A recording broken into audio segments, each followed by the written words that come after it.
Hello everyone, I am अनु पौरवान। आज का question है कि हाउ टू सरेंडर लाइसेंस या सीओपी। जब हम एलएलबी कंप्लीट करते हैं, किसी भी स्टूडेंट, कोई भी स्टूडेंट हुआ एलएलबी 5 ईयर का कोर्स करे या एलएलबी 3rd ईयर का कोर्स कंप्लीट करता है, तो उसके लिए सबसे मेन प्रायोरिटी हो जाती है एआईबी का एग्ज़ाम क्लियर करना। क्योंकि जब एआईबी का एग्ज़ाम क्लियर होता है तभी हम एज ए एडवोकेट कहलाते हैं। इसके अलावा हम सिर्फ एलएलबी कंप्लीट करने पर सिर्फ लो ग्रेजुएट ही कहलाते हैं। एडवोकेट से का हमारे पास कोई अस्तित्व नहीं रहता है, कोई आइडेंटिटी नहीं होती है कि आप एडवोकेट है। एआईबी क्लियर करने के बाद ही आप एज ए एडवोकेट एनरोल होते हैं। तो एआईबी क्लियर करने के बाद आपको एक सीओपी मिलता है, प्रैक्टिस ऑफ सर्टिफिकेट, है ना, लाइसेंस मिलता है, जिससे आप कहीं भी ऑल इंडिया में कोर्ट प्रैक्टिस कर सकते हैं, केस डील कर सकते हैं, ठीक है। लेकिन कई बार ऐसा होता है, कुछ स्टूडेंट्स के साथ ऐसा होता है कि वो एलएलबी भी कंप्लीट करते हैं, एआईबी भी क्लियर करते हैं, सीओपी भी प्राप्त करते हैं, लेकिन कहीं ना कहीं उनको ऐसा लगता है कि हम इस फील्ड में सक्सेसफुल नहीं हो पा रहे हैं, तो वो क्या करें। तो उनके मन में ऐसा कि मतलब इस लाइसेंस को सरेंडर करें, तो क्यों करना चाहते हैं, सरेंडर क्यों करना चाहते हैं।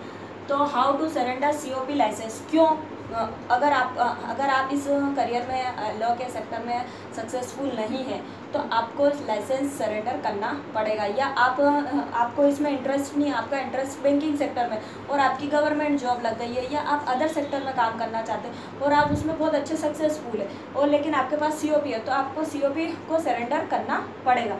क्यों करना पड़ेगा, क्योंकि how to surrender COP licence, क्योंकि इसमें बताया गया है कि advocate who went to take up another professional और वेकेशन और job is required to voluntary surrender his licence to practise as an advocate if he failed to voluntary surrender as such and take up another professional or vacation or employment, it may be treated as misconduct under section 35 of the Advocate Act 1961 is license may be punished suspend। मतलब कि यह है कि जैसे कि इसमें बताया गया है कि एडवोकेट्स, है ना, एक एडवोकेट एक्ट बना हुआ है 1961, है ना, और इसमें हम मिसकंडक्ट के तहत सेक्शन 35 की तरह हमारे ऊपर कार्रवाई हो सकती है अगर हम मतलब लाइसेंस को सरेंडर नहीं करें।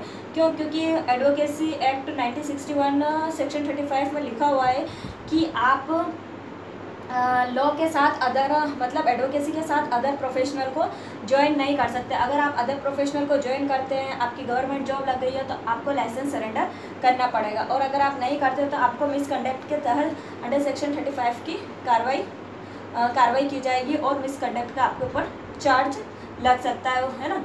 तो इसलिए लाइसेंस को सरेंडर करना आवश्यक है। फिर है कि why to is necessary to surrender licence, मतलब कि कैसे हम लाइसेंस को सरेंडर कर सकते हैं। जैसे सीओपी प्राप्त करने के लिए भी हम बार काउंसलिंग के लिए कुछ डॉक्यूमेंट प्रोसेस करते हैं, उसी तरीके से सरेंडर करने के लिए भी कुछ प्रोसीजर होता है। कैसे, to surrender his licence to practise the advocate should submit an application with the reason for surrender and also submit the actual licence for safe keeping by the state bar council, ठीक है। इसमें यह है कि जैसे कि COP प्राप्त करने के लिए भी हमने हमारे डॉक्यूमेंट सबमिट किए, उसी तरीके से लाइसेंस को सरेंडर करने के लिए भी ओरिजिनल सनद, आपके पास रीज़न होना चाहिए कि आपकी गवर्नमेंट जॉब लगी है या आप अनदर प्रोफेशनल को ज्वाइन कर चुके हो, उसमें एक बहुत अच्छे सक्सेसफुल है और आपको अब इस सनद की आवश्यकता नहीं है और आप इसको सरेंडर करना चाहते हैं, तो आप ये एप्लीकेशन फॉर्म भर के बार काउंसलिंग में सबमिट कर सकते हैं। इसकी कुछ फीस चार्ज भी है, वो आपको वहीं पता चलेगी। मैं अभी यहाँ पे कुछ बोलूँगी, वहाँ पे कुछ और निकला तो मिसकंडक्ट हो, मतलब वो होगा।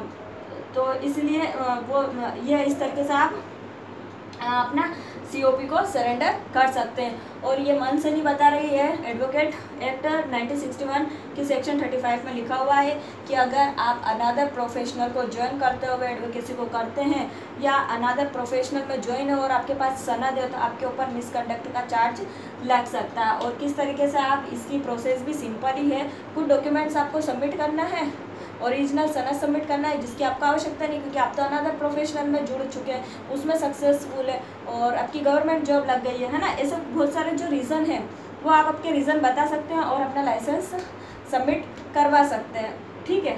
और कैसा क्या लगा मुझे ज़रूर बताइएगा।